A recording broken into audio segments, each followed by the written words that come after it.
Hi, this is Life Coach David. I'm a certified and very experienced Law of Attraction life coach.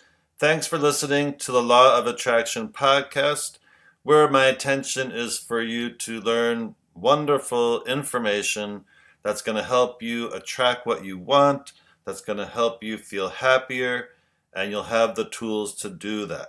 And this morning, when I woke up, I was feeling a little bit low vibration.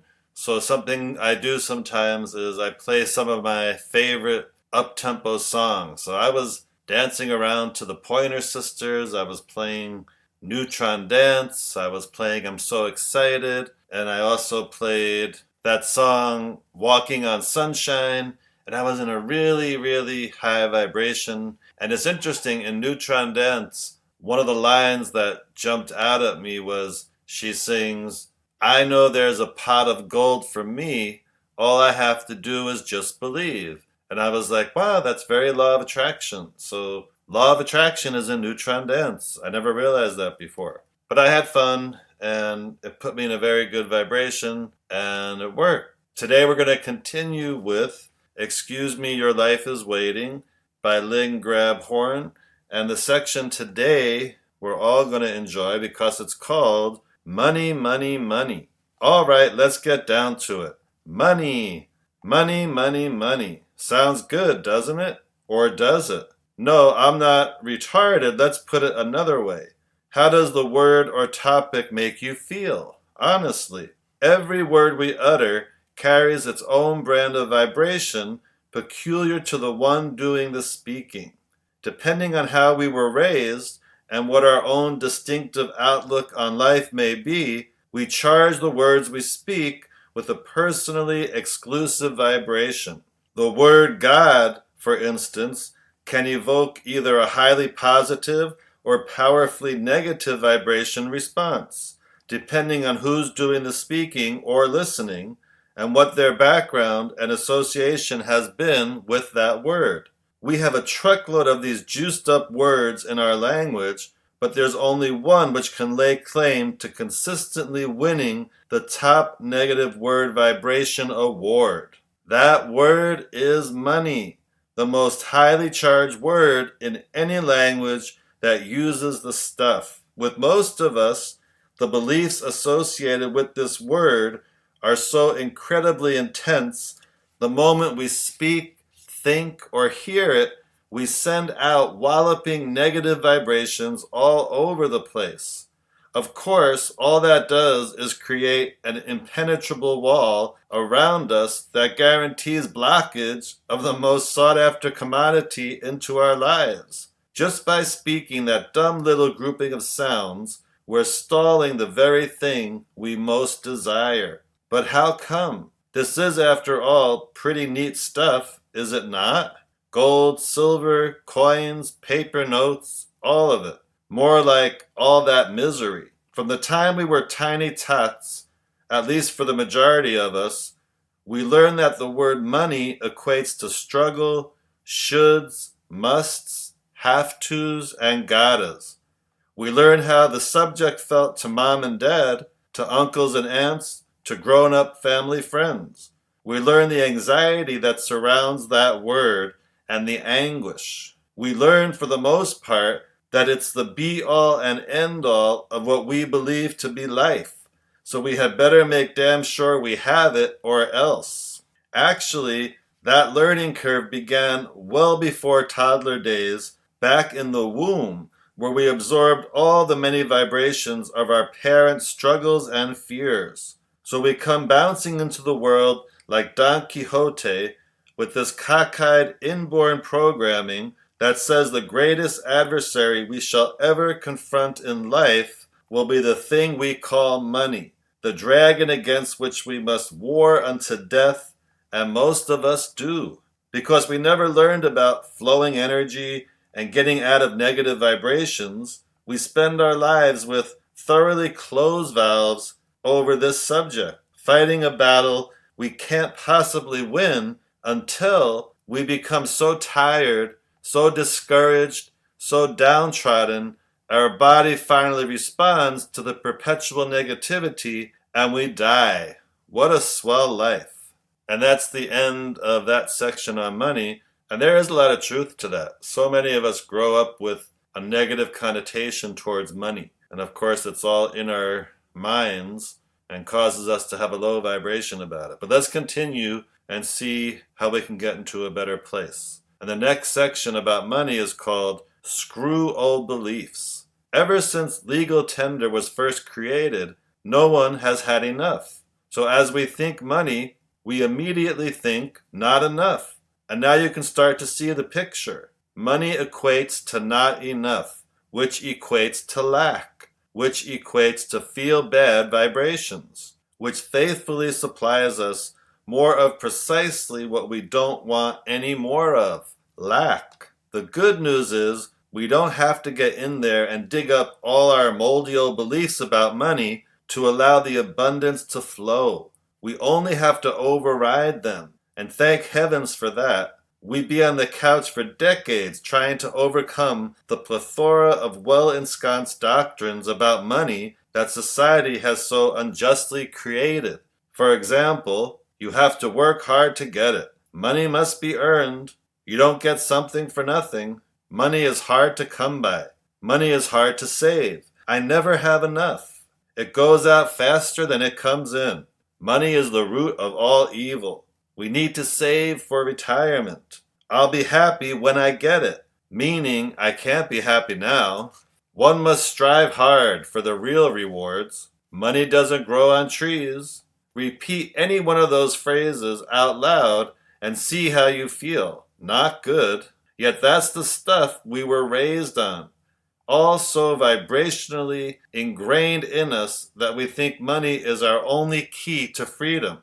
And hey, I'm not arguing that.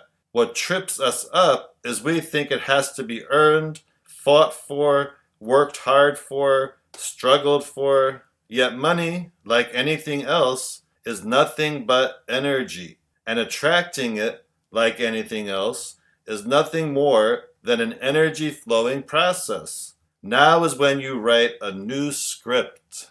And the next section, without delay, is called Writing a New Script.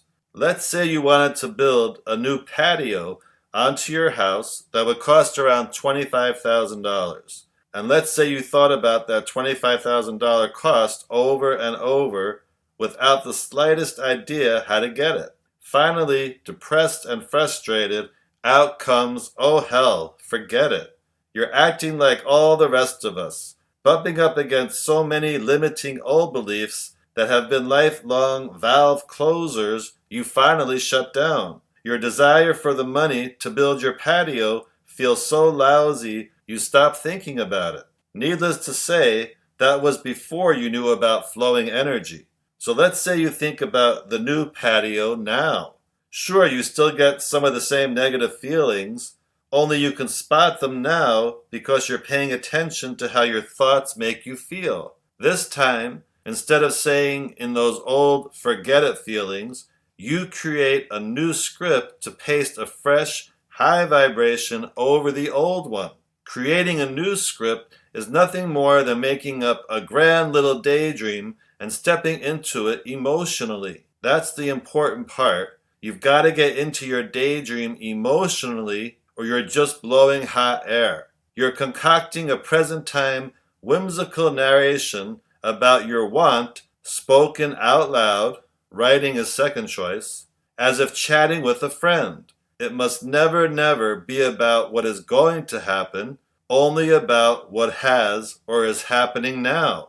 And you make the telling of this real enough, you can taste the satisfaction, enjoyment, fulfillment, and joy in every nuance, every increment as you muse along. Just remember, you must feel the passion behind every word. You know feel, you know get. Because without the new feelings, you'll have no vibrational change. It's those juicy, intoxicating emotions behind your words that cause the positive vibrations necessary to bring this about. Make believe or not, you're creating a new magnetic vortex with your virgin images and impassioned feelings. Just don't make your story so outlandish that you can't get into the feeling. or you've defeated your purpose. As the vortex begins to grow from the first 16 seconds of happy and the next 16 seconds and the next, the high vibrations flowing out from you begin to cancel out the lower vibrations of the ones you're living now, completely overriding your current what is.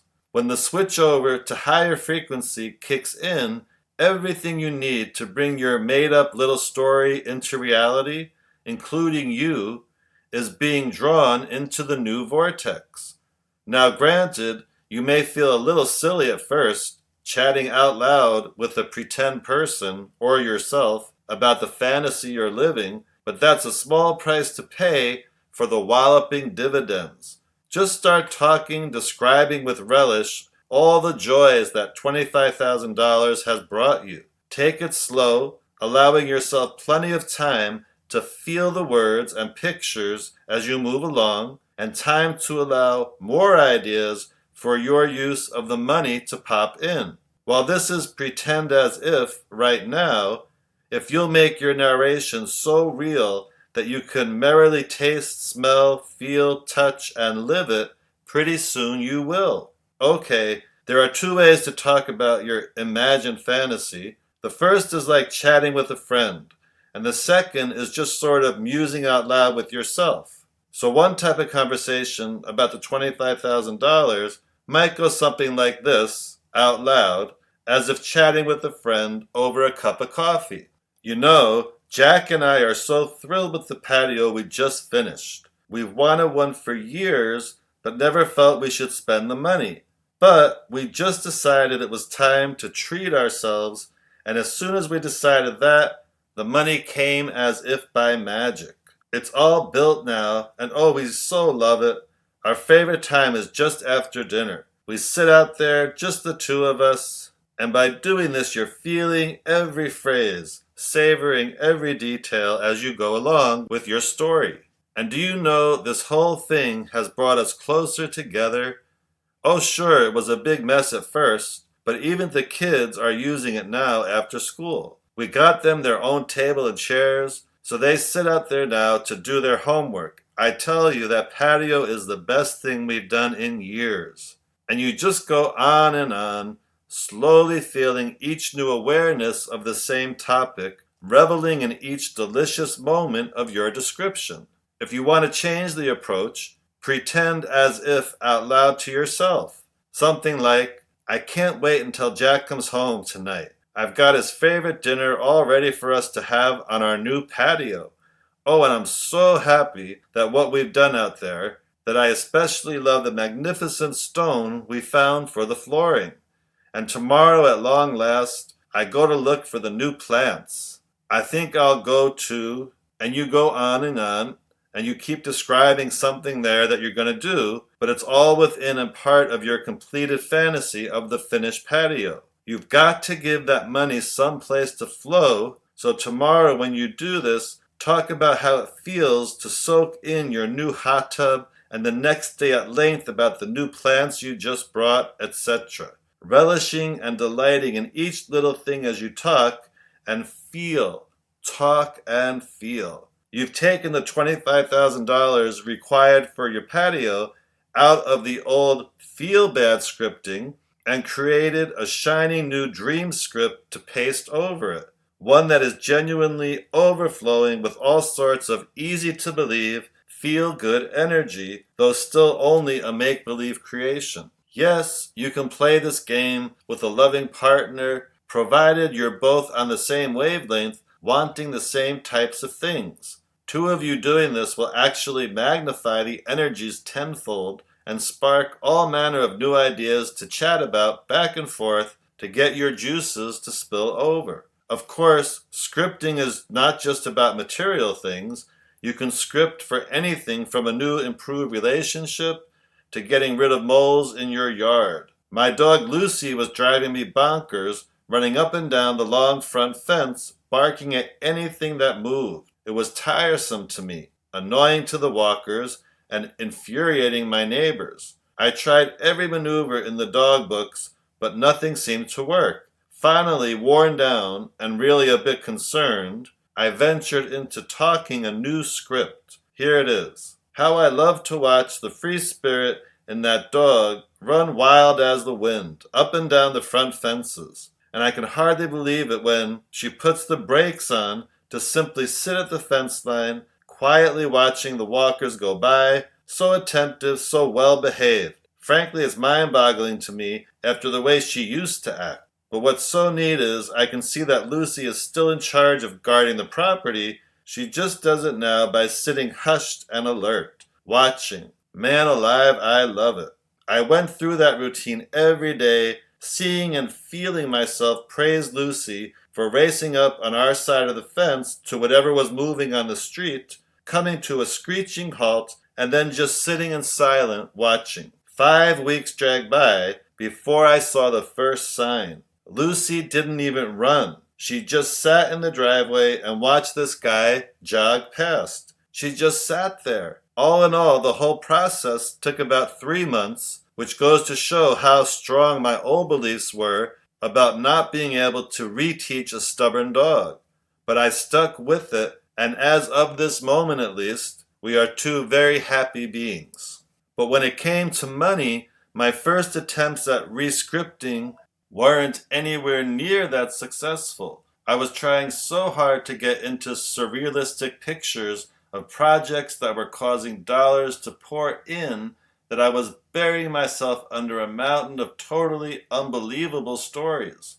I could feel my old belief systems raising their doubting heads with stuff like, how on earth are you going to do that? Where will you get all this time? In your dreams. Doubt, doubt, doubt. Gradually it sank in that I didn't need to create a multi-million-dollar Steven Spielberg production number, just a moderately believable little story I could tell myself or a friend about. So I started over again with a greatly toned-down tale that was much more credible to me. Instead of talking about money pouring in, I gave it some place to flow to. I talked about how easy it was to be able to pay my bills, how nicely all my projects were falling into place, how my mortgage programs were being so well received in the market. Everything felt good. I told myself a new twist on the same stories every day for weeks, creating new characters and new circumstances to keep the stories alive. When nothing seemed to happen, I got discouraged. Wonder what I'd be suckered into, realizing I was right back into negative, give out a big sigh, and start scripting all over again. Then it broke open. I got some astounding, in fact revolutionary, new ideas to bring in 4 times the business with half the usual effort. New people popped in to help me out, and in about 6 months, I was back on track, making a comfortable living. In a year and a half, my income went from comfortable to breathtaking, increasing a stunning 830%. Old feeling habits may die hard, but oh happy day, die they did. So if you have a hankering to travel, never mind how you're going to get the dollars, just start chatting or writing your fantasy script and flowing feel-good energy to where you want to go, as if you were there now. Feel the breezes, taste the food, wear the tan. If you always wanted to own a racehorse, never mind how you're going to get the dollars. Start talking about your script and flowing feel-good energy to the kind of horse you want, as if you had him now. Along with the trainer, the facilities, the applause, feel the mane, smell the horse smells, wear the roses. If you and your spouse have always wanted to live a more simple life, running a bed and breakfast in the country, then fantasize about the perfect place and walk the gentle country roads, marvel at the fresh air, chat with the contractors who are helping you remodel the home, choose the wallpaper, find the antiques, enjoy your happy guests, and cook up a splendiferous brunch for all. That's all there is to it. You replace the old negative script vibration of I can't, I don't know how, I'm deranged, with the positive new one that jams you smack into the enjoyment of having it now. You speak it and feel it as the way you want it to be if you were living your fantasy this very moment, unfolding an ever-broadening variety of savory descriptions until you feel the whole thing click in and become real. You become so caught up in the daydream, it's like you're living it this very moment. You are no longer a reactor to conditions. You have become a creator of conditions. And that's the end of that section. And I will continue tomorrow with the other sections all about money, but keep in mind everything she said. Think about how you're thinking about money, how you think about things that you want. And if you're thinking about it in a negative, low vibration way, then try what she says. Rewrite your story about it and get so good at it as if it's happening right now. Whatever it is you want, you're living it now.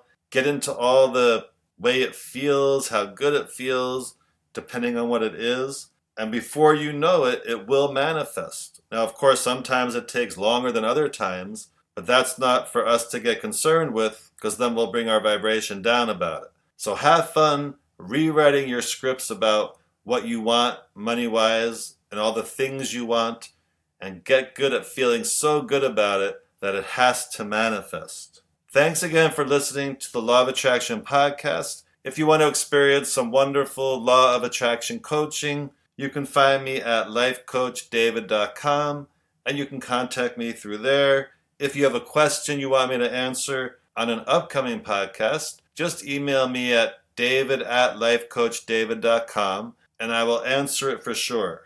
Thanks for listening, and have a high vibration day.